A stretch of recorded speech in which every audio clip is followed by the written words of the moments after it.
We are I'm here. getting that notification saying your recording and will stop in less than 15 minutes. It's probably Joey, if not that good. happens, no, it's not. That happens, well, we're just gonna have a technical problem and I'm gonna have to figure something out. That's gonna be real nice. Real I nice, as they say. don't know what else to do. So we'll figure it out. Let's see. And we are live, so Yes. we Yes, are we going are. live. We are going live. Did you want to do the Patreon shoutouts first or last today? Oh, first. They're always on the First. top of our mind, in my opinion. Perfect. Well, we'd like to thank all of our Patreon listeners that are here. Honestly, the people that have keeping us in business here. They keeping us standing on business here. We'd like to thank Morgan, Dragon Paul, Miller's Monsters, Dwayne, Gavin of the Chicken Cult, Rachel, Max, Jaden, Paranorm Girl Podcast, and our sexiest producer, Copy Kitty. Thank you guys so Thank much for you. tuning in. And if you're not here right now, you might hear this later. Who knows? But please continue to listen. We thank you guys so much for helping us get to where we need to be, where we want to be. And yeah, we're getting there. Right, Go? Yeah, that's right. Thank you guys. Mm-hmm. We're doing what we do best, standing on podcast. Yeah, you guys are pretty awesome. We appreciate y'all. Um, I think we should give them a shout out too during the main body of the show. That's Sure. just that's just me. They deserve I it had, twice. The crew's so nice, they true. deserve it twice. That's what I always say. That's true. I had it also listed at the end too to give them a mention before we say our goodbyes. But Oh we'll yeah. see. Well, we'll see if my video cuts out magically during the middle of this and y'all lose me. Hopefully that Magic doesn't happen. festively. Mm-hmm. Yeah. If anything, yeah. Well, it's making me nervous, but Yeah, we'll we'll see. figure it out, I guess, right? Mm-hmm. Gil, Well, let's are you give it a freaking shot. ready to start? Are you ready to get this train rolling? Yes. Are you ready to hop Yes, I into the am. new year? I mean, we are still like three Yes. days away from the new year, actually. But They won't know that when this is released. Well, actually they will because I think yeah, it's they going to will. be It's yeah, either it's going to tomorrow be or released Monday. So tomorrow. So, yeah. it's In a Monday. matter of hours, honestly. Yeah. It's Monday, as we call it. Yes, Monday. Yeah. Mm-hmm. Yes, Joey, I am stoked, excited, electrified. I'm rolling over in my grave. Hmm. Your smorgasbord. Hmm. It. It's a new verb that I have. Adjective. Smorgasbord did. Yeah, Yes, exactly. adjective, I guess. Yeah, that I've created now. Um, I don't know what it means yet, but I feel like the meaning will come to me when it's meant to. That makes It's kind of sense. how good words are made. It's how words are made. I feel like I think so. Yeah, like all words are jeans. made up. Like jeans, yeah, right. You know, Yeah. the stuff you wear and the stuff that's inside you. Mm-hmm. And your name. All right, let's get into this episode. The calendar changes.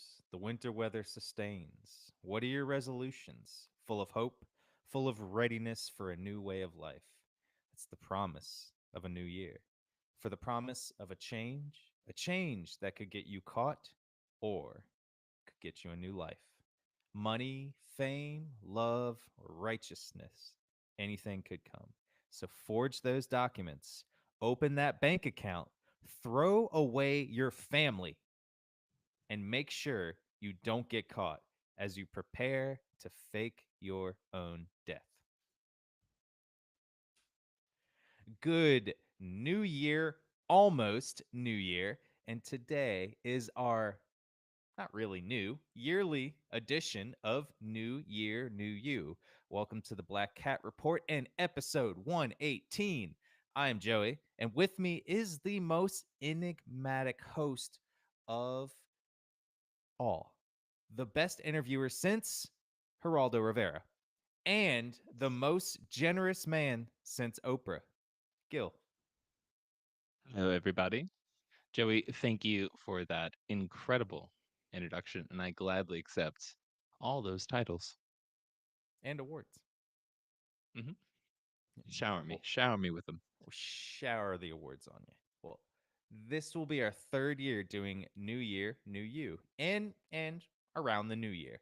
The last 2 years before this one, we did people who fake their own deaths. And honestly, this year, can't really change that. Got to keep it the No, same because this is what we're going to it's do these tradition, years. baby. Tradition. Maybe we'll change it up one day. I don't know. When we run out of people Like that fake their hell. own deaths, we'll change it up. I don't know. I don't think there's a shortage to people faking their own death. Do you? At that point, we'll start making content for our episodes. I like it.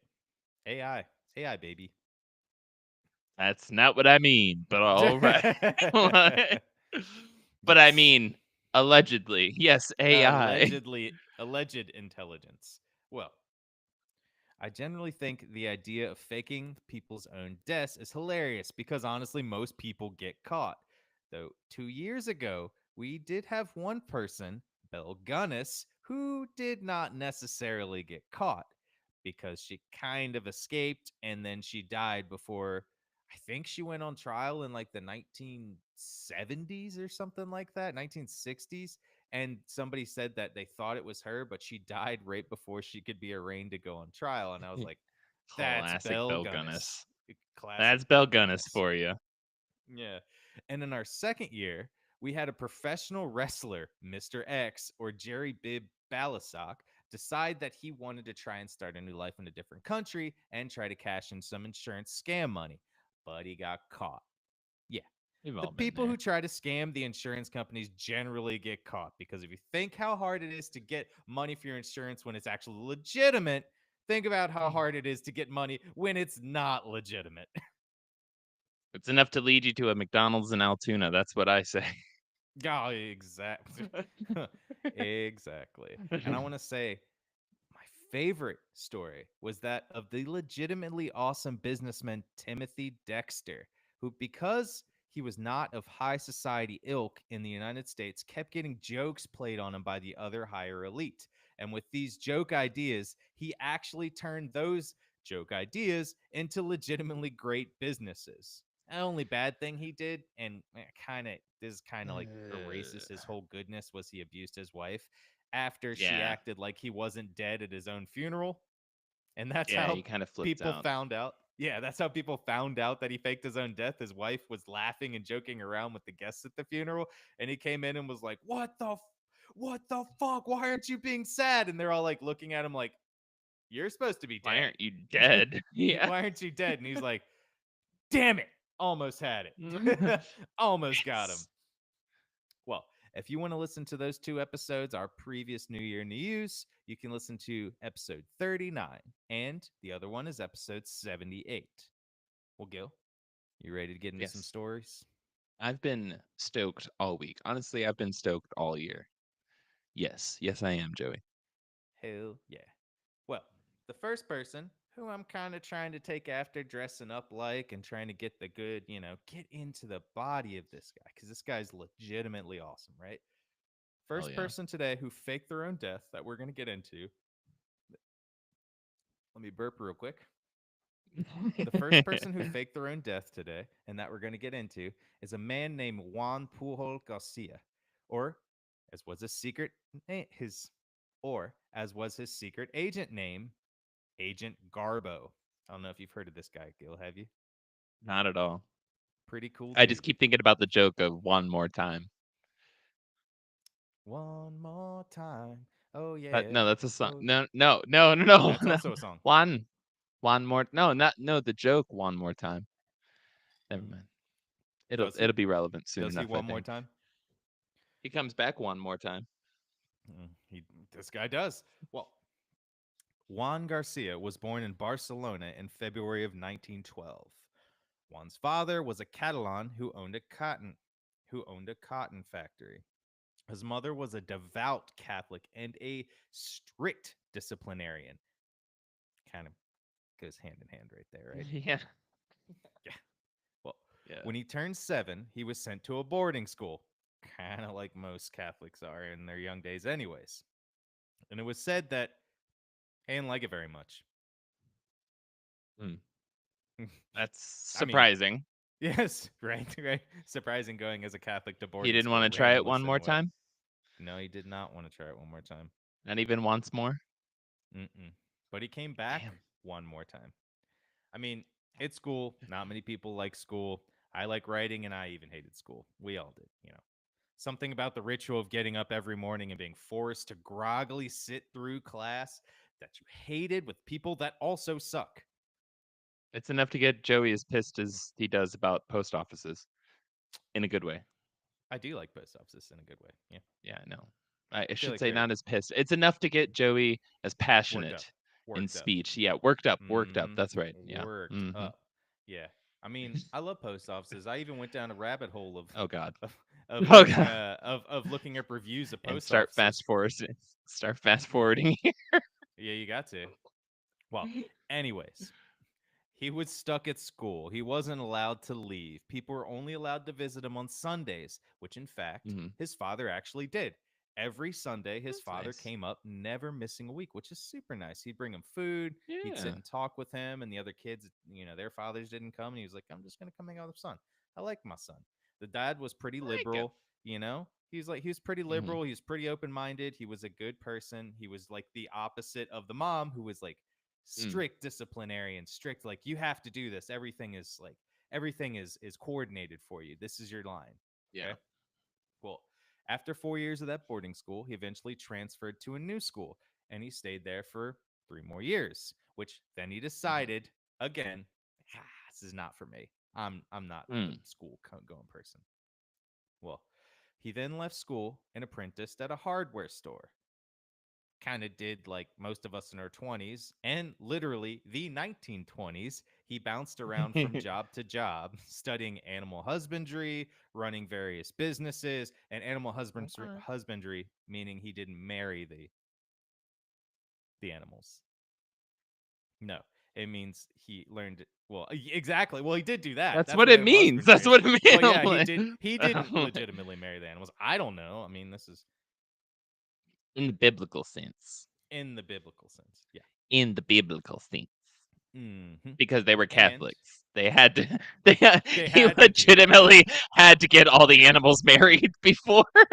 Oh, truth. Yeah, Yeah. the animals. Yeah. They had little cute little little dresses for the cows in there, and just be like, "Oh, Oh. Betsy, I just Bessie."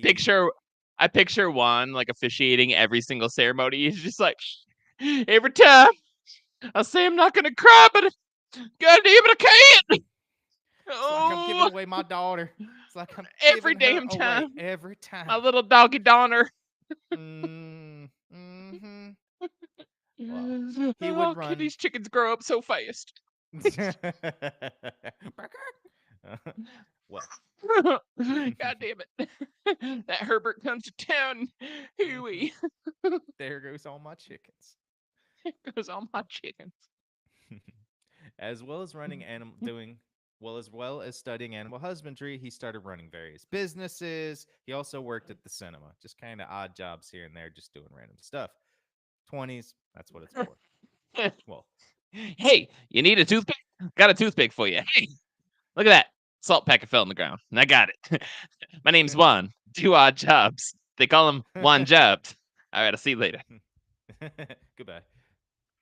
It's Goodbye. just a card that Goodbye. says one Like job.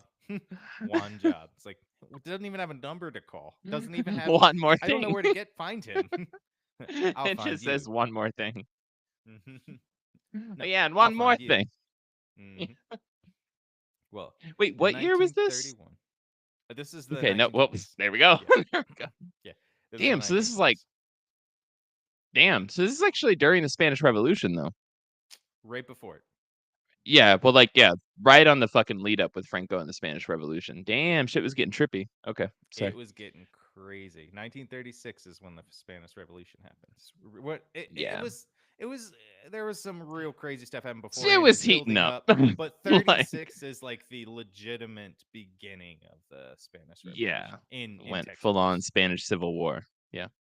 In Yeah, textbooks. Yeah. exactly. Well, in 1931, his father passed away right before the Spanish Civil War. Kind of dodged that bullet. Well, his father Eh, left the cotton factory business to his sons, and he left them pretty well provided for. Honestly, he was like, here's a bunch of money. My cotton factory business is mm. doing great. Here you go. Well, this would all be taken away during the beginning of the Spanish Civil War. the, Yeah, sounds about the right. country took it all away from them. They took the cotton factory and they Mm. divvied it out to everybody else, which is just kind of part of how the war was working, how everybody was doing. And it was just getting fought over. You know, I gotta I kind of want to delve into the Spanish Civil War just Where for a second to give you the history of it. It's not a lot, please just because it's do. a huge thing that I don't want to delve too much into because I can make We're this going to we at can make some 6 point. episodes about it. Yeah, we will. But just to give you a little overview so we can kind of get into his head of how he was living at this time. Well, Spanish Civil War was is basically there was a revolution led by nationalists who were backed by Nazi Germany and Italy, led by General Francisco Franco's. Franco. Yep, Well, Franco's forces. it was not a. It was not a revolution. He was elected into office. He revolted first to take over the republic.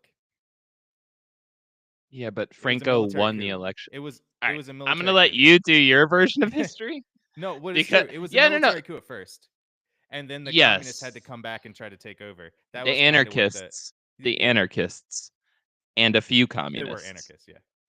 They were Yep. a majority. Yeah, sorry. We're gonna fight on this because this is it. This is one of the biggest things in anarchist like history was a Hmm. working, functioning anarchist society. It was around for 3 years until Mussolini, Franco, and Hitler all teamed up to destroy the fuck out of out of an anarchist region of the world that was actually functioning incredibly well. There was a region in there. Yes. The the first part of it was Catalan, but yeah. yeah, the republic was the original people who led. They were the Mhm. republic was the beginning of was Spain right after the monarchy fell and everything. Okay, eventually became a republic, and it was led by Francisco Caballero. Franco. He eventually came through.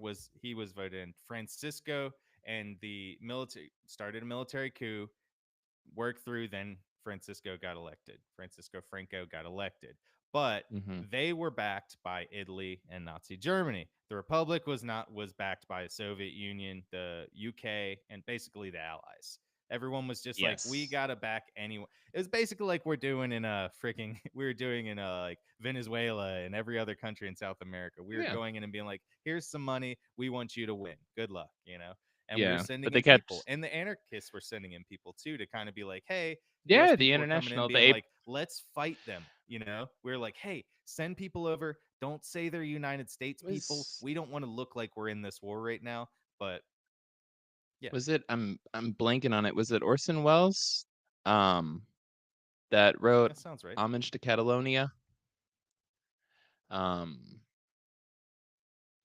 Pretty sure it was Orson. Oh, sorry, it's George Orwell.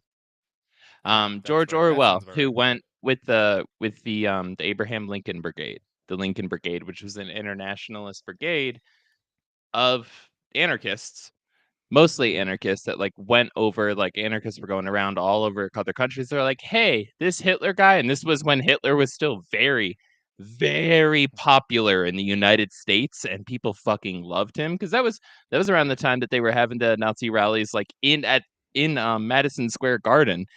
The Yeah, like anarchists in the were like, 30s. no, no, Yeah. no, no, no, no, no. Fuck this dude. Fuck what he's doing. Have you guys heard this shit?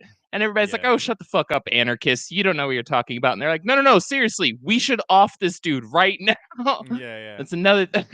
George Orwell went over there. He ended up feeding with I think it was called the Pum or the Puma, which were a very small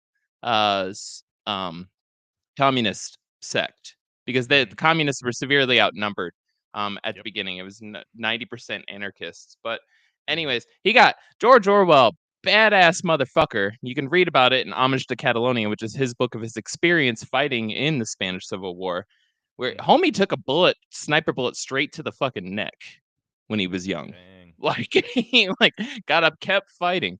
But I will say, and this is a great thing for anybody else out there in the world, just before a dictator gets into power, if you are in a country where some Hitler-esque figure is about to take control. One of the most important things to remember that the anarchists did before Franco fully fucking took control was the night before it happened. They all got together and went around to all of the known fascist supporters' houses and took all their fucking guns. So when Franco was in power the next day and was like, go out and hunt the anti-fascists, because it was okay to just say that at the time, not that we have any parallels in history today, but when he was saying go out and hunt all the anti-fascists, his supporters are like, but our guns were taken, we can't do anything. Love it. It was Good fucking job. genius. That was Genius, fucking yeah. They're Well, like, anyone who sided with "Yoinks." Hitler, terrible at that Yeah. time. And yeah, I mean, in the U.S., At there all was a time. lot of rallies in the early to late 1930s. Well, Yes. I would say Henry mid Ford, huge fan. 1930s. Yeah, there were. Henry They Ford, were like, huge let's fan. have some rallies in New York in Madison Square Garden, and let's do all this. And it was like, Ugh. yeah, they kind of swept a lot of that under the rug. And Just we a kind of little were bit. just like, you did a good enough job. You allowed us to mass produce tanks to fight the Nazis. We'll forgive you for your Hitler your Hitler allegiance. You're Hitlerist. Or Yeah. like at least. Well, in 1931, Juan did his mandatory military service, which was at the time in Spain you had to have a mandatory military service, Do it and he went once. into the 7th Regiment of Light Artillery. Again, Mhm. Juan hated doing this. Kind of is like a thing. He hates doing everything. I want to say he's just like, I just hate everything. Well, he said this military service isn't for me. He also weirdly said he hated horse riding and that he lacked the essential qualities of loyalty, generosity, and honor. I would love to see this dude's dating profile. My name is Juan. I hate long walks on the beach. Uh, chocolate. I hate chocolate. Vanilla. I hate vanilla too.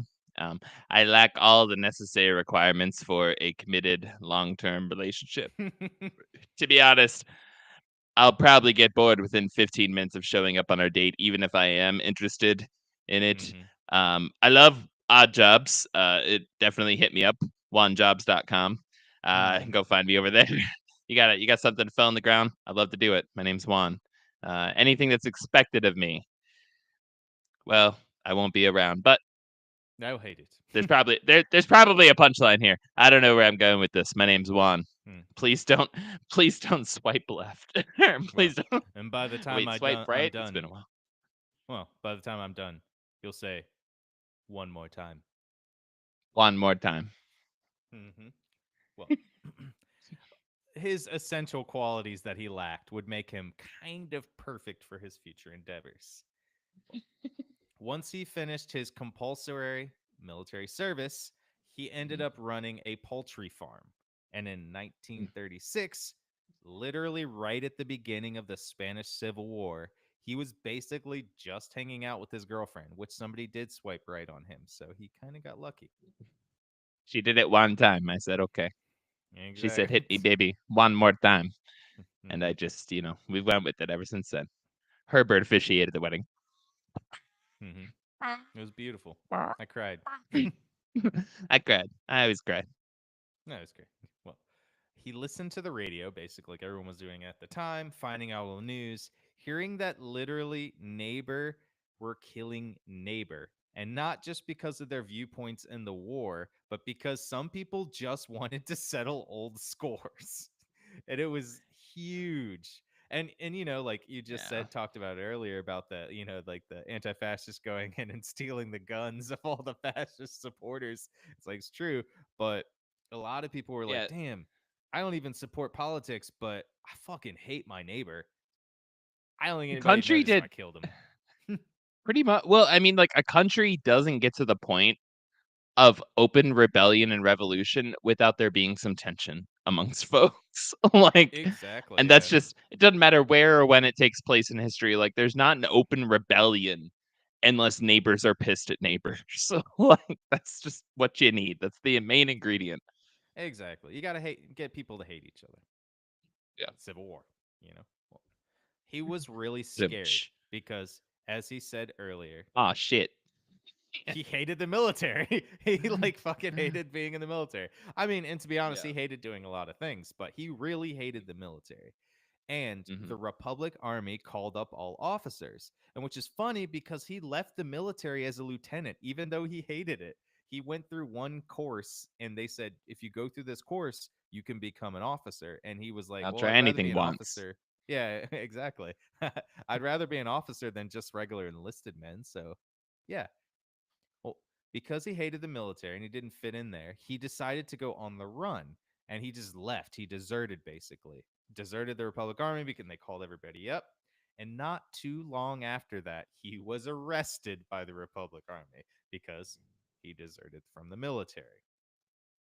Hello, my What's name funny? is Twice. Who?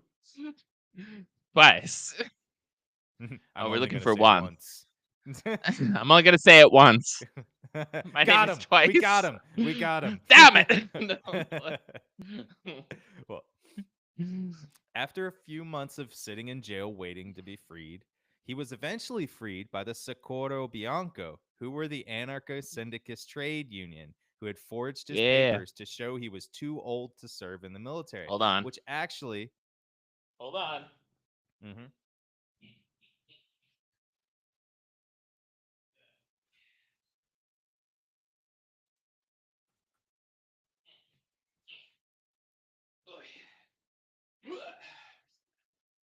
I'm just gonna give a shout out here to anarcho syndicalist fans. Trade union. Yeah, the anarcho syndicalist, Hell anarcho yeah. communist. That's what the flag is. There we go.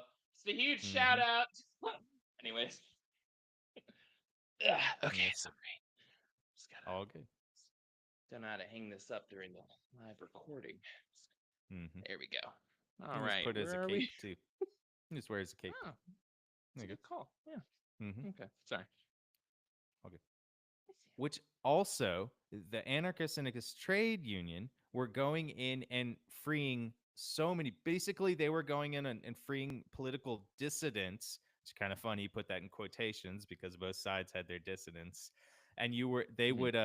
they would free both sides because they were like, well, if you're throwing them in jail, they must hate them, and they would go back to the other side, the Republic side, and be like, well, they're in jail, we got to forge papers for them too. So they were going and just trying to help as many people as they can because Yeah. some people are like, I don't want to serve in the military. I don't not a military person, thrown in jail, you know? It's kind of how it works in a civil Straight war to jail. country. The moment straight Yeah. to jail. Well, they also eventually saved his family too because they had also been arrested and treated terribly. It was really crazy. I mean, everyone was getting thrown in jail at that time. It's kind of a civil war, so terrible thing. And eventually, me and Gail will do long episodes and have some fun content. We'll do long episodes about Spanish Civil War, which will be fun. I have a dedicated biography that we're gonna do. Lively debates. Would love it. Well, he was in terrible shape because he was in hiding for so long after he got freed from jail. And he was treated honestly pretty badly by both sides of the war because Mhm. one side, the Republican side, had put him in jail. And the other side was also seeking him out to try and kill him or also put him in jail. So he was just on the run Damn. from both. Yeah. Yeah. He couldn't go anywhere. So he got stuck in a hotel room that the anarchist trade union or syndicalists, the anarcho syndicalists trade union put him in this little hotel, and they're like, okay, sorry, bud, but you can't leave. They know your face. Yeah. People are looking for you. Both sides are looking for you. We're gonna get you as much food as we can. Well, he got super sick sitting in this one because he couldn't go anywhere, he couldn't go outside, he couldn't exercise, and he lost 20 kilos, which is a Damn. lot of weight. And so he's Yeah, that's deathly like 50 sickly. pounds, isn't it? It's 50, 20 60 kilos. pounds because 2.2 pounds in a kilo. Yeah, So about. 2.2 Yeah, times 20. But yeah, it's a lot of weight yeah. in 3 Damn. weeks, which is crazy. Fuck that. Well, he decided it was like he was like, hey man, F it. He's actually gonna Yeah. do some good in the world. He's like, screw this. I'm tired of just sitting here. And so he goes, I'm gonna hatch a plan and try to get to France, right? Because he's like, I need to move. And this is still Yeah. before World War II started. So Okay. Germany is still being Germany, and they're just posturing Nazi or Hitler's consolidating his power. Poland's starting to sweat just a little bit. Poland's starting to sweat. They're looking at both Yeah. sides of them, and they're like, I think that Hitler made a pact with the Soviet Union. Hitler and Stalin made a pact. Uh, that's probably not very good. Yeah, Yeah, that's not very good. we're screwed. Yeah. We're right in the middle. Yeah, we're screwed.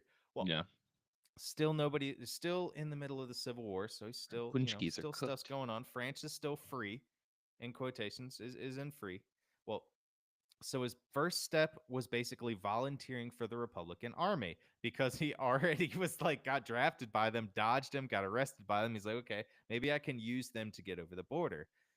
And with his new forged papers, was enlisted as there was desperate need for people on the front lines, which, to be fair, he did not want to go there. He wanted to do other things. But he went to military training again, anyways.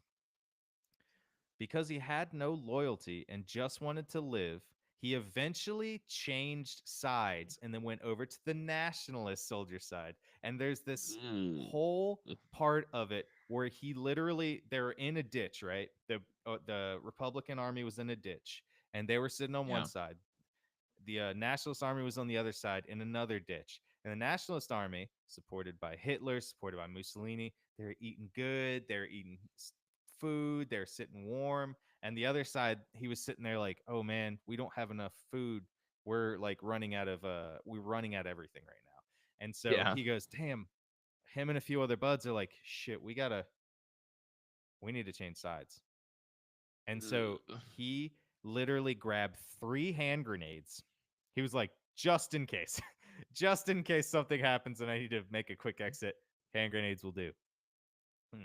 So they crawled through these ditches, like basically crawled through on their hands and knees to get over to the other side. And they just hear, like they hear a gun like load or like the bolt load.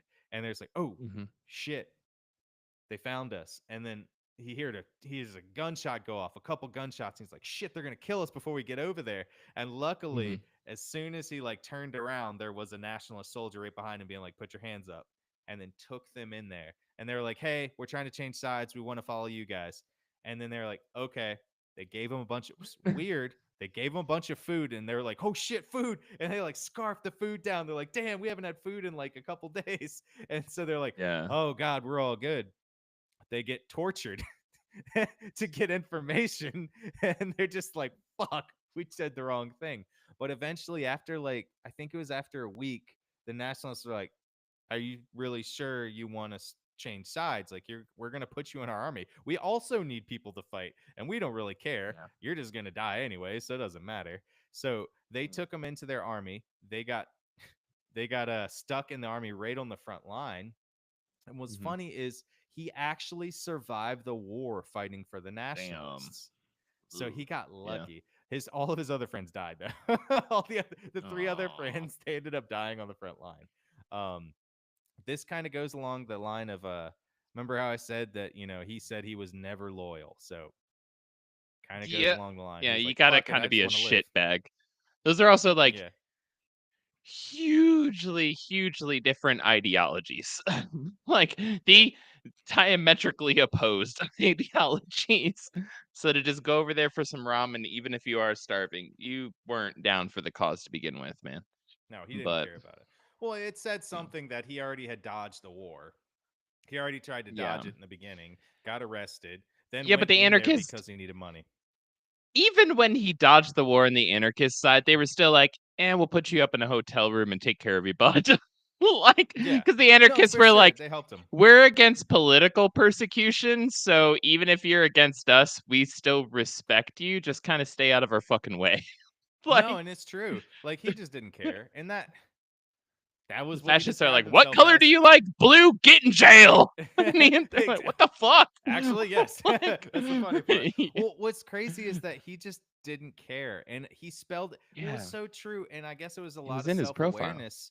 He spelled it out himself. He said, "I have no loyalty. Fuck that." Jesus Christ. I Yeah, mean, I appreciate the fact that he was conscious enough to know that about himself. So exactly. at what point does he need to fake his own death. We're getting there, buddy. This is I'm the just trying to long help one. out The the other ones are algorithm. shorter because this one's Oh. just like I like this guy's story so much because it's so cool the way he gets into it. Well, he had actually fought on both sides of the Spanish Civil War, and he literally did not Fucking fire a loser. single shot. He didn't shoot his gun at What? all, which is the funniest part. What? Yeah, he just got lucky. Never had to. Never wanted to. Okay. Yeah. Well, we're gonna fast forward 3 more years after the Civil War. We all know he Okay. survived. Well, on Yeah. September 3rd, 1939, obviously we Mm. know Britain declared war on Germany, and Juan thought this was my chance to do something good because as much as he was like, I don't care about the Civil War, he actually hated Nazis, which What? was one of the unifying things of the world for the most part, except for Italy and Japan. But we'll carve out for those two, and some of the some of the other Germany. countries that kind of just were like, hey, you can come in and kill all these people for us. Anyways, well, Probably India. hating the totalitarianism of Hitler and honestly the war-torn Spain, he decided again because he never made it to France. His idea was to get in the army and then cross the border into France. Never got there. He goes, I still got to get out. He eventually got a passport to get out of the country, out of Spain to Portugal, and he's like, that'll do. At least I'm out of Spain. Yeah. Well, he spent 2 years in Portugal and he got married. He had a few kids and he seemed to rebuild his life right after they had all been in jail. They kind of got settled down, but he was still bothered by this psychopath Hitler, as he called him, which a lot of people called him. Well, in January of 1941, Juan arrived in Madrid with a fake ID. Another one. He's really good at getting fake IDs. Thrice. Thrice, yes. He went to the British embassy to try and get a job as a spy. Well, the British officials basically Need a said, spy to do odd jobs. nah, Thrice is your Juan's your guy. I mean thrice. Dose is your guy. Dose. I'll dose him. Well, Juan arrived in Madrid with this fake ID. Another one. He went to the British embassy and they were like, no, we're not taking you. Get away. They basically turned him down. Yeah. They turned him down in the most corporate way possible. They literally sent him to different people in the embassy to talk to get a job as a spy. And the other person would be like, I'm sorry, you don't have the right paperwork to get here. You have to go to this person. And they'd send him to the next person and send him to the next person. They basically were the DMV of embassies. Oh my And god. they just kept sending him to different places. And he was like, I'm like literally trying to help you. I can help you, but they're like, no, I'm sorry. Oh, they made the right call. We'll see. Well, unfettered, he decided to say F it again, like he did before. I'll be my own I'm just gonna spy. do it myself. Oh my He god. He created basically an identity for himself as a pro-Nazi Spanish fanatic and started creating fake British agents as his spies in London. Okay. He met with a Nazi agent in Spain that gave him money, passports, stuff to start a phone, a decoder, and pretty much anything he needs to start his spy agency. He got 600, I think it was Deutschmarks at the time, to basically start his spy agency and to pay all these people. Yeah. He played it. And and they were like, all right, Nazis were like, you're going to move to London and you're going to spy on the British for us. And instead of doing that, he just went to Lisbon. He's like, fuck that. I got some money now. And then he started creating fake reports, created fake names, and used a London guidebook to lie to the Nazis. He literally was just like, they're like, can It's you kind of tell incredible. us? You need to ask. I can't do my German accent. You need to ask about. Can you tell us about what's going on in London? Go ahead, Gil. Can you tell us about what is going on in London? Hold on. London. There's a Ferris wheel. It there. appears There's a as though Ferris the wheel. London Bridge is falling Let- down, falling down, falling down. London Bridge is falling down, falling down, falling down. That was basically it. And he was. It's like not even a British guidebook. It's like a book of like British children's like nursery rhymes. Yeah. London Bridge is falling down, falling down, falling down, falling down, falling down, falling down, falling down. Mm-hmm. Literally, the Nazis were so happy with the seemingly credible info that he was You giving guys, the bridge is falling down, falling down, falling down. them. They were so happy with the stuff that he was giving them.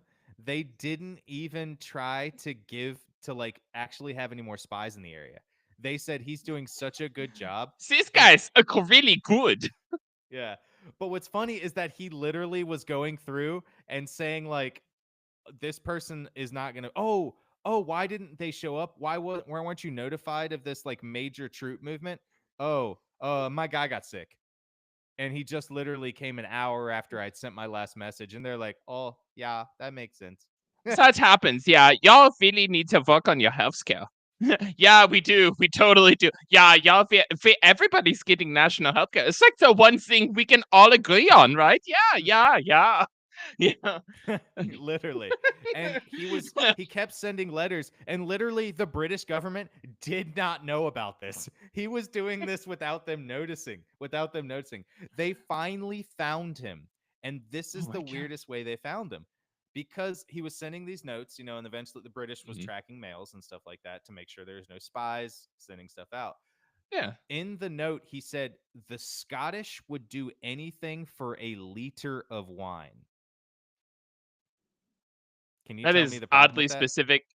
Yeah, the Scots don't drink wine. Everybody knows that. No, they don't use liter. Oh, yeah. They use imperial. My stereotype of the Scots. They The Scots don't drink wine. Okay, if you're Scottish and you're listening to this, write us. Contact at blackcat.report. Let us know if you drink wine. See, that's where it's kind of fishy to me. Yeah. Anyways, but sorry, they don't use liter. That's okay. Yeah, that's why they found out. They were like, wait a second, Scottish don't use liter, so it doesn't make any sense that you're saying this. And they're like, this is weird. And they found out that he had actually made the Nazis go try to attack a ship movement that didn't actually happen. And they were like, what? How did this happen? Like literally the Nazis were out in the middle of nowhere while we were moving our ships the other way, and they didn't know what happened. It was this guy. He did it. They found him through this letter, and they're like, shit, this guy's actually good. Where did he come from? And he's like, I've been trying to get to you. Yeah, I've been trying to get to you. Well, he was a beast. He wrote 315 letters by himself, averaging 2,000 words apiece. We got another one in from Zivwan. What does it say? It says the Humpty Dumpty sat on a wall. On a wall? On a wall. And then it says the Humpty Dumpty, he had a great fall. Oh, that's really nice. He had a very hot summer. I'm glad he took a good fall off. No, it's not like that. He fell down. Oh, that's terrible. Do they have healthcare over there yet? Yes, they're working on it. That's awesome. True. He was so good that the Nazis eventually gave up their Enigma key to him. And he was instrumental. Damn, no. Yep. No. Giving the Enigma key to the Allies to help break their code. If anybody remembers hold on. I got questions, Joey Bear. If you've seen the movie U-571, right? That is literally about the fucking Enigma. It's about trying to get the Nazis were honestly both. So I actually come to think about it. Backtrack. Come to think about it. I think the US just sucked at cryptology. Because now that I think about it, hold on. No. I used to think the same, Joey, but hear me out. at first it's like, damn, the Japanese were really good at cryptology, right? Like that's a thing. That's a thing. That's a Oh, known yeah. thing in U.S. history. But yeah. But so were the Germans. Hold on. Okay. Wait a second. So were the Soviets. Wait, if everybody else is good at cryptology, I think that means We're you're bad at cryptology. Yeah, at code breaking. Yeah. Think about it for a second during the whole war. It's like, man, we had to do this because like they were so good. But then you go listen to shit about in the Pacific, and it's like, man, we had to do this because they were so good. I think we just sucked at. I just don't think we had the This blew my we mind. were I'm we sorry. had the people because we were very isolationist right before the We war. weren't So good we at just it. didn't think we didn't think about it. And We can eventually, have hey, excuses. Eventually, yes, but we can have we did. excuses. Yeah. But the fact We can. is, we kind of sucked, apparently, We because also every country involved in the war, we were like, damn, they were good. we also sucked at espionage too, but that changed after the war Yeah, as well. I mean, that's true. the war literally We the stepped World it War II up. literally taught us everything. We caught up real quick. Yeah. Which Real is quick. sad in some ways, but Yeah, well, it didn't. this It guy hasn't was ended so well. good. Continued. Yeah, this Exactly. guy was so good that he got an award from both sides. In 1944, he was given the Iron Cross Second Class from Nazi Oh my Germany god. because of their contributions to his cause. And that was an award literally only given to people who fought on the battlefield. Adolf Hitler himself had to okay this award given to Juan. Did you hear about what he did to the bridge? Yeah. Because they thought he was still working for them. That's how good he was. And then in November 1944, he was given the Most Excellent Order of the British Empire Award from the British because his actual contributions of helping fool the Nazis. So he got Damn one it. from both sides, which is great. Was he living in Lisbon the whole time? He ended up moving to London. Okay, so They okay. I thought the whole time he's just in this like tropical paradise, and he's just like, this is great. until about 1943, because Okay, they started gotcha. worrying about him getting caught. And they were like, okay, maybe he's gonna get caught, and the Nazis are actually gonna start catching on that he's not in London, They never did. that he's not in London where he says he's supposed to be, and we're not helping him. But yeah, well, in 1945, the war ended and the Nazis were defeated. Obviously, a lot of the history there, but there was still a lot of surviving Nazis, and eventually they were gonna figure out he was basically a turncoat on them and a double agent. This is where the faking his own death comes in the Again? play. Yeah. They actually had codenamed him Alaric. The Germans, Nazis had codenamed him Alaric. And in Huh. 1948, MI5 decided to help Juan hide his own trail because they also feared the Nazis would look for reprisals against the Allies spies. And especially because he was just traveling. Now he just started traveling. He's like, cool, I'm done. Well, Juan went on a trip to Angola. Juan went on a trip to Angola, and then MI5 spread the rumor that he had caught malaria and died. Nice. Yeah. So he had faked his own death with the help of MI5, and he actually moved to Venezuela and ran a bookstore and a gift shop because he was like, I just want to live a nice, simple life after this. Yeah. Yeah. All right. That's He incredibly. pretty much just lived out his days Huh. in anonymity, honestly. It was nice. Okay. Yeah. Until I think it was 1971. The British When a government group of did a Argentinian tourists came into town. the British government in 1971 did a deep dive into the heroes of World War II, and they eventually found some of Juan's family alive and then tracked down Juan himself. They were looking him up because one of the people in parliament saw that somebody was tricking the Nazis, and MI5 didn't list his name. They didn't list who it was, they didn't list his address or anything. So he had to backtrack and eventually found one of Juan's family. And they're like, hey, Mhm. this guy's still alive. Like, he didn't kill himself. Because they had found, like, okay, oh, he found Juan's name eventually. And then he was like, oh, he killed himself. No big deal, Yeah. whatever. And then he found some of his family. He was like, hey, can I talk to you about your father? And they're like, yeah, my dad's still alive. And I was like, oh shit, really? That's awesome. Can I talk to him? And so eventually they did a huge phone interview with him and they wrote a book about him, which eventually was released in 1985 called Operation Garbo, which was his name, Agent Garbo. Mm-hmm. He went to Normandy and had like a nice little visit, like on the 100th year anniversary, I think, like that. Not the 100th year anniversary, it was something like the 50th anniversary of Normandy. And he eventually passed away in 1988 as a national hero in Britain. As a national Okay. hero in Britain. Yeah. So Yeah. he did fake his own death and then he eventually died. But I thought that guy's story was so cool because he was just like this random guy that took it upon himself to be a freaking hero of Britain and basically fooled the Nazis. Yeah, it works. Still don't trust him. Only based off his own terms, which is I'm not loyal to any side. He just went If with the anybody winners. tells you that, yeah, if anybody tells you that, you should literally just believe them. Don't argue with them. That is like, all right, okay, all right. Yeah. I'm still pissed Well, about this what he next did story, to the anarchists. not going All to be right, as long go as the for it. last one. Yeah. Our Okay. second story today is about a man named Alfredo Sanchez. This is a bit more recent than our last almost World War II Spanish Civil War era story. Alfredo. Mm-hmm. Alfredo Sanchez was born in Ecuador and had immigrated to the UK for a better life. Unfortunately, he did not find what he was looking for. Kind of happens. Ah, shit. He had gotten a job at a music retail store, HMV, as a web developer, but he really couldn't rise to where he wanted to be. What year was this? This is 1971. Sorry, I had it written down somewhere actually. No, Was a web 1971. developer? 2007.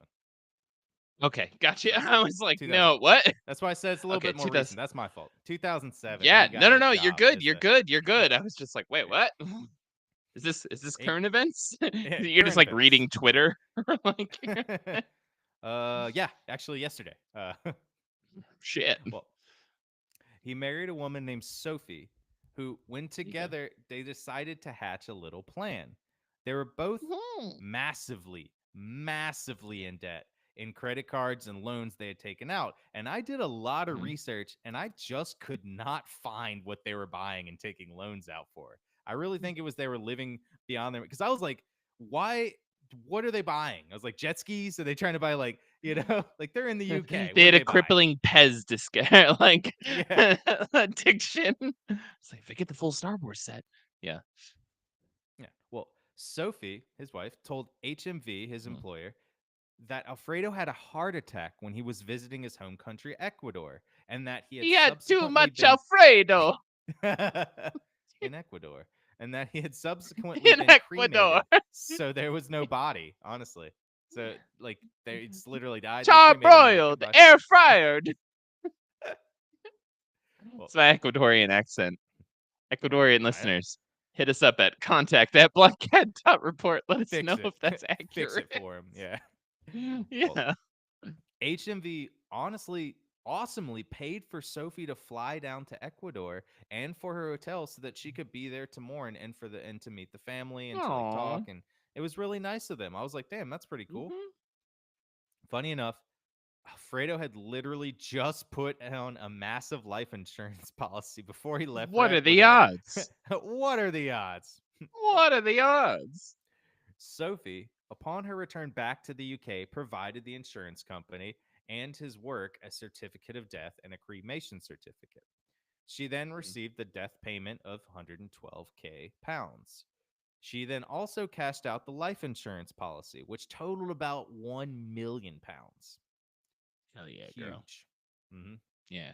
She then left the country, flying to Australia. It was just like, quick. ah, cool, I'm taking the money. Yeah, very quick. Yeah. She then got remarried after she had left the UK to a man named Hugo Jose Sanchez. Alfredo had changed his name and then remarried his wife. They also had 4 kids. So I'm trying to figure out how they explain to their kids how everything's the same, but now we have an Australian accent. That's dirty Sanchez. Real dirty Sanchez.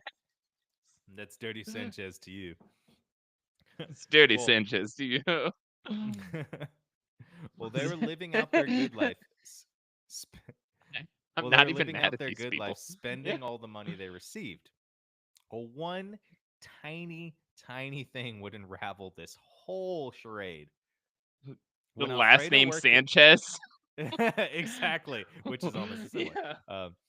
When Alfredo worked at HMV, right? They gave him a discount card, and upon his death, he gave his Oh no. discount card to one of his really good friends.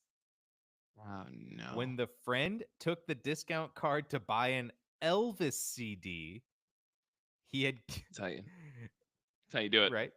Yeah, he was promptly found out and then kicked out of the store. They banned this friend from the store because they're like, "That's not yours. That's Sanchez's one. That's Alfredo They're Sanchez." just like there's like a small memorial in the background with candles that are lit, and like there's still a bunch of like tissues and a trash can next to it. They're just still mourning their loss of their web guy. Yeah, yeah, literally. It's like, man, seriously Because though, it like was every like a time month or two emails, after. every It wasn't time, even that long. dude, every time I forgot my email, he always remembered the name of my elementary school, of my favorite cat's name, and my stepmother's favorite ice cream. He always remembered it, you know?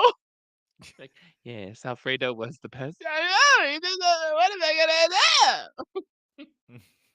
So Well, the whole company was in mourning. they were in mourning. No one could remember their passwords. I Because mean, web people, this might sound dumb, but as a web person for companies, I can tell you, you get hit up for people's private email passwords. The amount of times I've had clients hit me up over the years and say, "Hey, do you know my Gmail password?" And I'm like, "No, I just work on your website. Why the fuck would I know your Gmail password?" They're like, "I don't know. We always talk through Gmail." And I'm like, "Yeah, what the hell would I know your email password?" This I is hacked a your I constant hacked thing. your email. Yeah. Yeah, it's literally Yeah, sure. Let me hack your fucking email real quick. I'll get it back for you. yeah, yeah. Hold on. It's Well, extra. after this, HMV sent this information to the pension auditors, basically the people that gave the insurance money over to them for the death. Hmm. The auditors opened an inquiry and they looked at his death certificate and found Alfredo's fingerprints on his own death certificate. That's complicated. That's very complicated. That's a So, complicated one.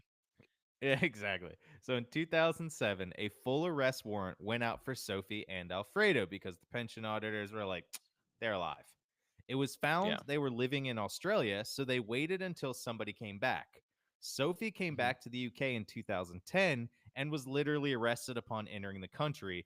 She came Oh, back that's for her rough. sister's wedding, having no idea there was an arrest warrant. Oh, yeah, that's rough. Mhm. When she was questioned, When she was questioned, she admitted her husband, Alfredo, was still alive and they had committed fraud. She literally just was like, all right, jig is up. I'm going to jail. She was sentenced to jail for 2 years. Meanwhile, Okay. Alfredo just lived it up in Australia for a few years, not caring about his wife being in jail. He lived it up with their kids, their three kids, and we're just like, I don't care. It's fine. No big deal. Alfredo Okay. opened up a tattoo shop that was eventually firebombed 2 times because of biker gangs, and he had to close down. No joke. What the fuck? That was just a random mention. I was just like, what the fuck? Goddamn. Well, eventually, he was able to be arrested and extradited to the UK in 2011. So, his wife was still in jail at that time. And when he arrived in the UK, he was asked by reporters about his wife. And he claimed that, in quotations, she was staying with relatives in Britain, pretty much sweeping under the rug that she was in jail for fraud. And to this day, he's still like, I didn't do fraud. I didn't commit fraud. I'm not Alfredo Sanchez. I didn't commit fraud. That's not I'm me. not Alfredo Sanchez. Wait, what did he change his name to? He changed his name to it was like Hugo. Sorry, I'm trying to remember. He changed his name to Hugo Jose Sanchez. Yeah, I'm not Alfredo Sanchez. I'm Hugo Jose Sanchez, who happens to live. How many Sanchez's live in Australia? I'm sorry, but that is not a common fucking name in Australia. No. Ecuador, You yes. could, Australia, yeah, you could easily get away with that in any North or South America, not in fucking Australia. I can't imagine there's a large Española population in Australia. nope. Well, he was tried and given 5 years in prison in 2012. So feasibly, they are both out of jail actually right now. I hope so. Yeah. Well, the insurance companies sure showed them the Ecuador. A small gnat in here It that is should have been going to crickets, I think. cause you to have to edit this out of the audio. I get distracted. Literally, my attention span is the size of a gnat. I'm just like, That's flying around your room right now. yeah. Well, our third and last story today of people who fake their own death is the interesting story of Marion Franklin Rogers, or Connie Franklin. Both Connie names apply. Franks. Connie Franks. hmm Yeah. It's a very interesting case because the person who died eventually testified at their own murder trial. Okay. All right. I feel like in some Yep. paranormal circles, seances, if you will, this is acceptable. So Yeah. we'll see how this goes. Well, in January of 1929, a man named Connie Franklin called came into a town called St. James in Arkansas. He applied and got a job cutting timber and also got a job as a farmhand, doubling up his work. Double Okay. fisting ooh, double fisting work, as some would say. Double fisting the wood. He was Yeah. out there just handling all of the wood in whatever direction it came in. Gotcha. Pretty much. Yeah. hmm He was Okay. stroking that timber till it fell. Well, Stroking the timber and booking the wood and just good. He was out mhm, there. God, I he was appreciate this out there man. doing it all. Yeah. hmm Well, he was using his farmhand for the stroking that timber. Well, he was 29 years old and he did things like a 29-year-old would at the time. He was a man about town. Somehow, with Two two at a different time. jobs, he was literally a man about town. He found time to get around town and go talk to people. Well, All right. instead of saying he was 29, which his actual age was, he claimed he was 22 years old, just to seem a bit more hip and younger. He would go All out to the town right. and meet all the girls, right? This is stupid. Okay. But he fell in love with a 16-year-old girl named Tilla Ruminar. And This they is had problematic. decided, yeah, a little bit. I mean, 1929, it is problematic now. Wasn't problematic then, which is Yeah. whatever. Honestly, back then she was basically a spinster. Like he was just Yeah, like, yeah. "You're lucky. I'll date you, 16-year-old." Because frankly, like, is that a gray coming in over there? Ugh. God, if it wasn't for me faking being 22, then you would be out of luck. No, that was Yeah. just dust on my shoulder. Oh, Mm. it looked like a gray hair. Well, literally in the same year they met, they decided hmm that they were going to go to the Justice of the Peace and get married. It's like a Okay. whirlwind romance, right?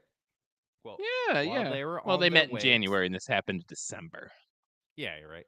Well, while they were on their way to the Justice of the Peace, they were waylaid by local ruffians. Hubert Hester, Herman Greenway, Joe White, and Bill C. Straight Eye Younger were the alleged ruffians. These are 100% names of local ruffians. Yeah, literally, yes, it is.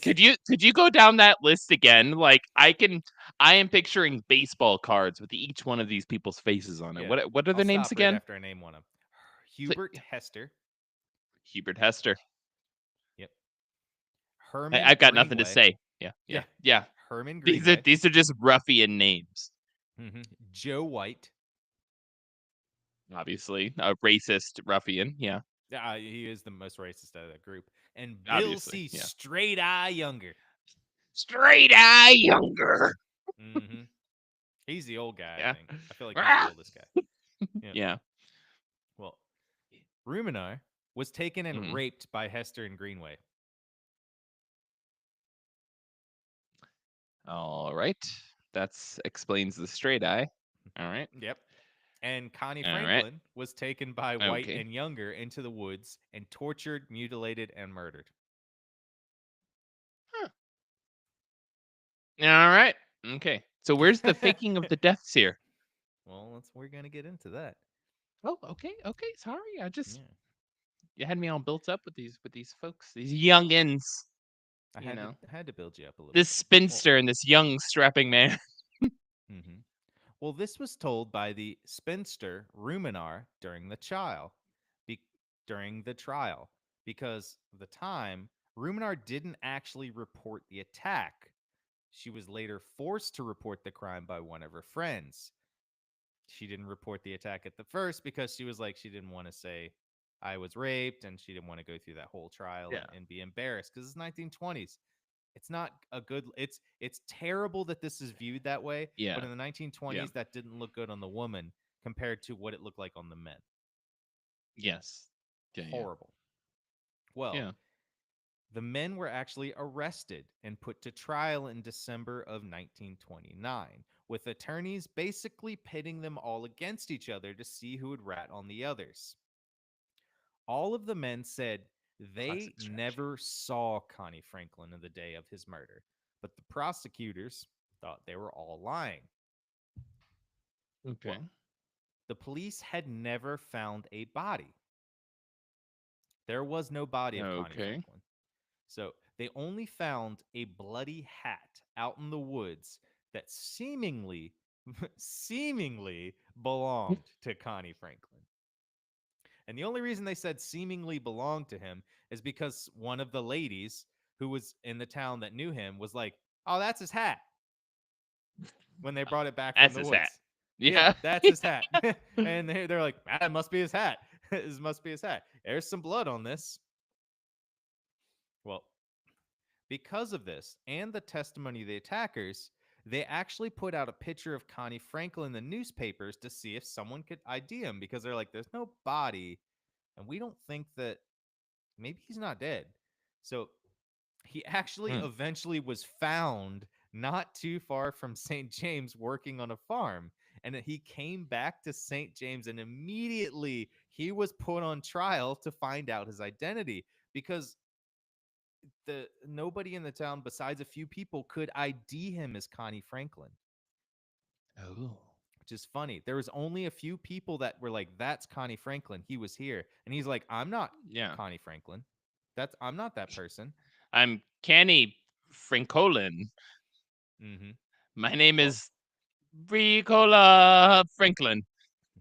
and Yeah. what's funny is Ruminar, his ex fiance, I guess Dope at the name. time they weren't even fiance. Dope name.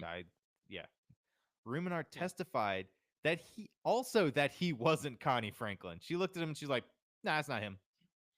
Any him. Well, they had found he was claiming to be Marion Franklin Rogers was his name. Okay. Yeah. Why do people During the always keep a trial, part of their real name? I know it helps with like right? name They always recognition do. Yeah. and shit, but like you can't leave your name as Sanchez when you fake your Yeah. name and then move to a country where you are literally the only Sanchez. Like that just Exactly. doesn't make sense. Yeah. Sorry. Yeah. Well, it's These okay. During people. the This trial, is why we do these yearly educational episodes, honestly. This is a public service. We're trying to say, hey, we get it. We know that you've had a long, hard year. And you're looking at the New Year's resolutions that you're making up. And you're like, God damn it, this fucking sucks. And like, I didn't do it last year or the year before, but I know I should put it on my list for this year. And you're just kind of looking back. Look, before you get very desperate, remember there is a healthy third option, which is fake your own fucking death. it's not Right? illegal.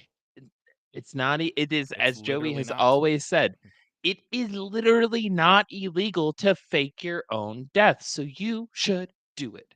Buy our program by Look it joining up. our It's true. Patreon, Yep. patreon.com/Black Cat Report. You Thank you. can learn how to fake your own death. Great way to sell it. Well, during the trial to figure out whose man this was, because basically they had to stop the trial in general against the waylaid ruffians. They had to stop that trial and be like, wait a second.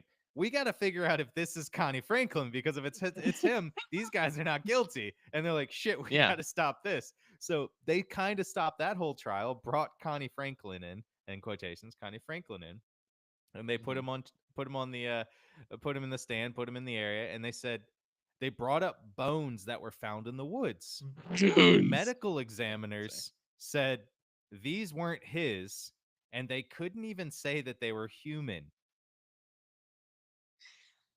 Really hope it was some fucking like KFC chicken. It could, Look at these bones we discovered. It's just like clearly a KFC tub. There still seems our scientists have been doing the best work they possibly can to remove this delicious, delectable honey-covered buttermilk biscuit from the bones that we discovered in this box here. Bones. That was, dude. Fun fact about bones. So like there a huge practice of, and God, to bastardize this a whole bunch. No, come after me. All right, just appreciate the obscurity, folks out there that practice it. But there's a heavy practice of Santeria in Tampa, Florida, and in the surrounding area and all over Florida. And there was always this funny game that we would play as, my friends and I when I lived there, which is when we go down to creeks and rivers and you would find chicken bones all over by a creek and river. You never knew if somebody was actively practicing Santeria or they had just eaten KFC. Wow. You're like, if Quite a I difference. touch that, I'm cursed. Or Yeah, maybe it's somebody quite a just difference. got the 5 for 5 deal. I can never tell. But curse is worth it. I'm Curse cursed. is I'm worth fucking it. cursed. Curse Yeah, is shit. worth Yeah, it. I'm Yeah, cursed. curse is worth it. I'm Yeah. cursed. Yeah. Mhm. Exactly. Well, eventually, Connie Franklin, or his real name, Marion Franklin Rogers, started testifying that he was indeed one and the same and that he was not murdered. Okay. He's like, I'm just okay. You got me. Connie Finally. Franklin. I know that in court they did it this way where it was just like they just kept bragging up Connie Franklin, where they're like, Mhm.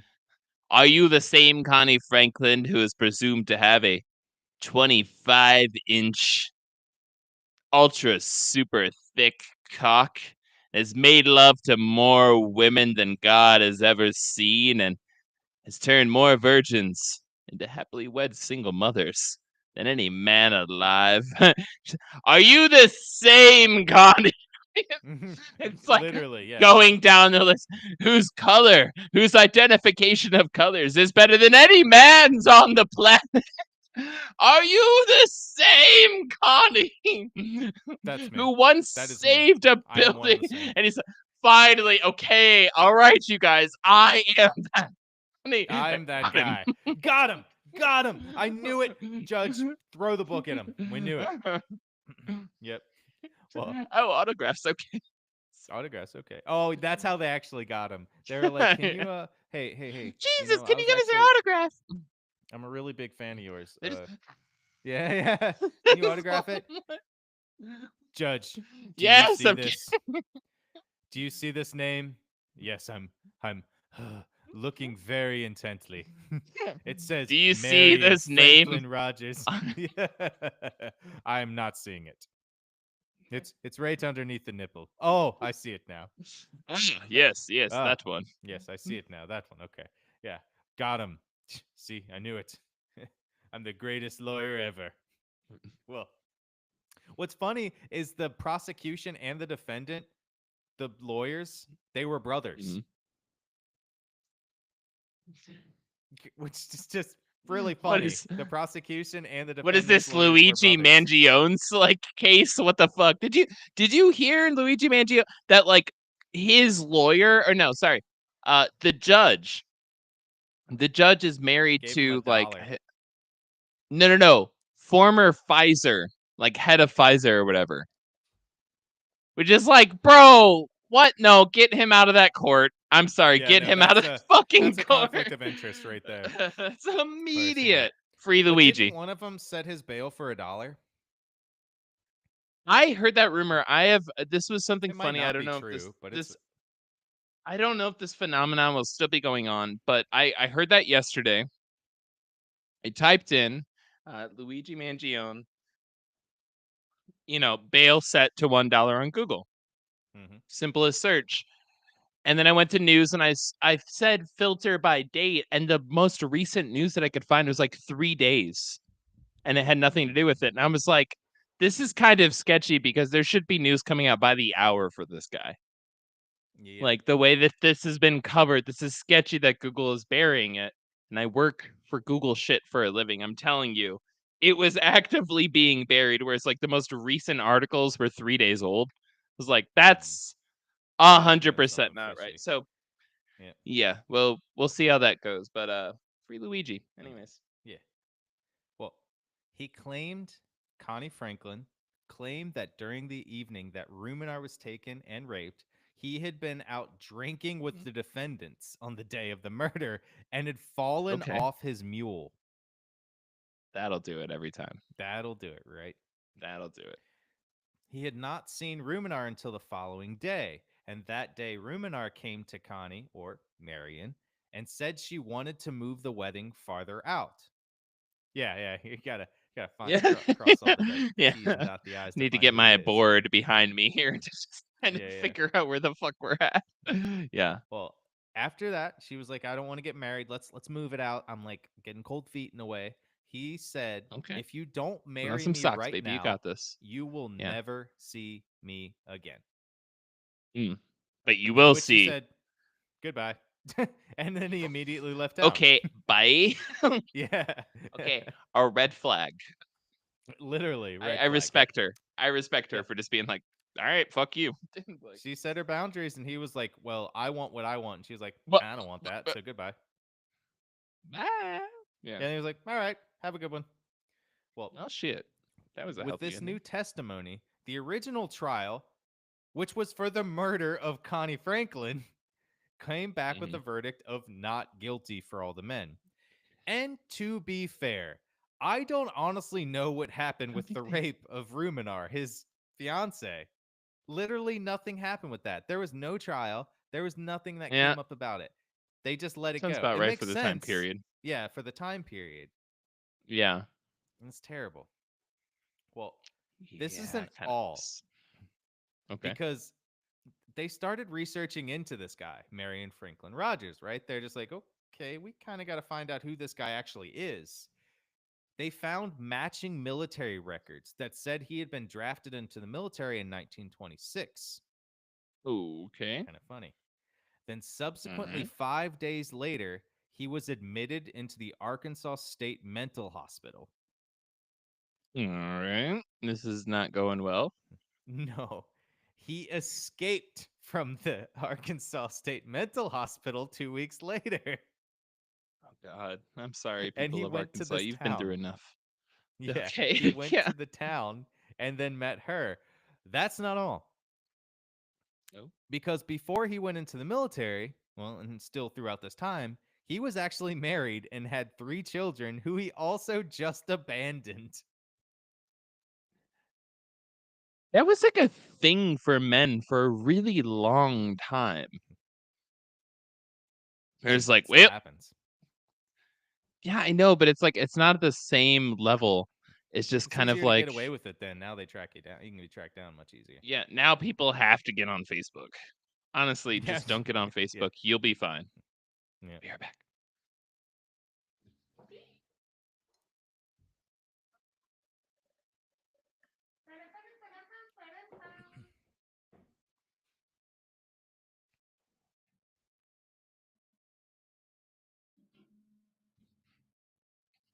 Okay, I am back. I have successfully not disturbed Salem's slumber. Salem, look at the Aw, camera, buddy. that's the best way. Salem, little snoof. Hold on, I'm gonna hold it. Yeah, yeah, baby. Look at that handsome man. All right. What?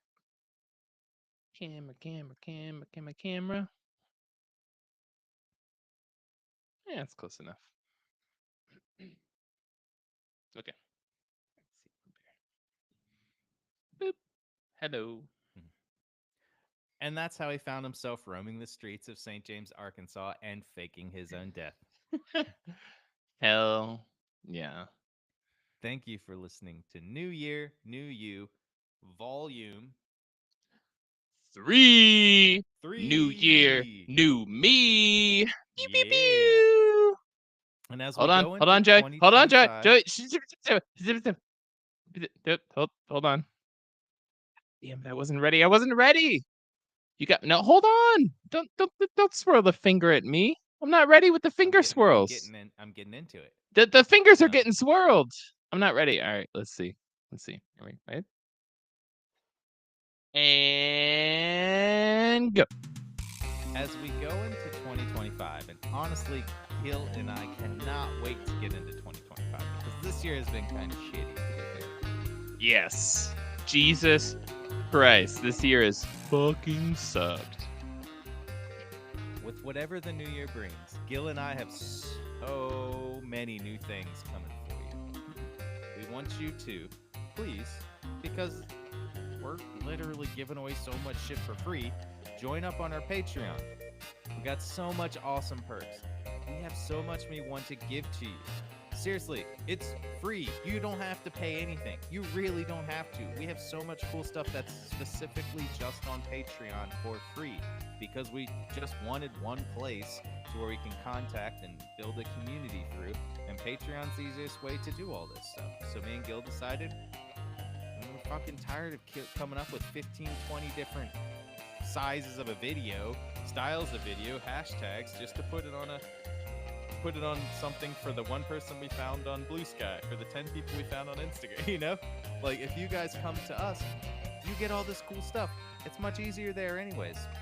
It's an easy app. They're really editing the app and making it really, really nice. And we love it. We're just trying to get everybody in one space, and you can come chat with us. Gil is almost literally on the app talking to people probably 24/7. That's something I wanted to say, man. And thank you for bringing that up. Yeah, so we actually use the community chat feature that has popped up on Patreon as of, I think, like a month ago. It popped up on there. We are so glad for all of our early adopters. This is a thing with the new year, new us, is that we are pushing everybody towards Patreon for all the reasons that Joey outlined. But the main reason that we're trying to get you all there is because, hey, if you're listening to this episode now, 5 months from now, 10 years into the future, and you hop onto Patreon, we're going to be there in the chat. That's the reality of it, is you can hop on, you can chat directly with us. Let us know what you think about this episode. Let us know if you're... Oh, I can't touch soft things or else I lose my voice. It's a cat toy. Anyways, where was I? Anyways, enough about Patreon and all that jazz. We got some cool shit coming up. We have a lot of things that are Patreon exclusives. Sorry, I had to say it one last time. You guys are the best. Really hope that you have a fucking fantastic new year, new fear, and all the great and good things, and some of the bad things, but we hope you get incredible lessons from them. Love y'all. We love you. Bye. Yeah.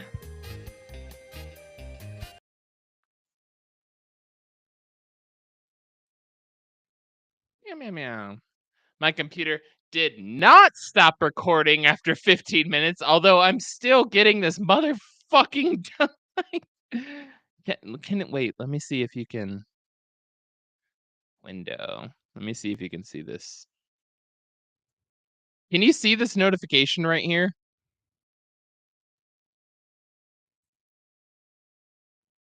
Can you see that? Hello? We're still Joey? recording live. I don't care. Look at this. This has been driving me nuts.